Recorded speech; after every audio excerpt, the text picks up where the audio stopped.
Талбукка бияғы Чаткалга кеттим го.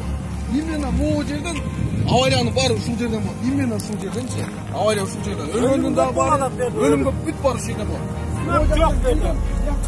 Я карасам тет жактан болот. Бүт сплошной полоса да, бияк сплошной полоса көрдүң. Караңгыда келип туруп жолду таппай калат.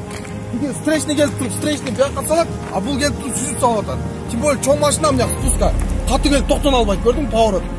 Ошого могул жерге сынак койду түш керек. Бияктан чыкма, могул жактан. Бул шаарга кеткен, райондор бириктирген. Биягы республикага кеткен, эмеликинче, Бишкекке кеткен, икки станицага кеткен.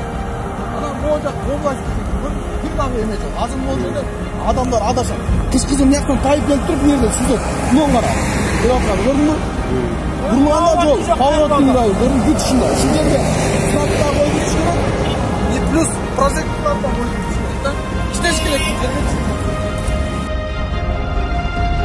Мынакей түнкү чырактарды көрүп турасыздар. Бул ушу Кызыл Алманын жаштары менен, тургундары менен чогуу биргеликте түнкү чырактарды орноттурдук. Мунун узундугу 2 километр. Бул жер трасса болгондуктан машиналар аябай чоң ылдамдыктарда өтөт. Анан бу жерде мал багат, ар кандай элдер өтөт. Жарык болуп, айдоочуларга ыңгайлуу болуш үчүн ушундай жарыктар койдук.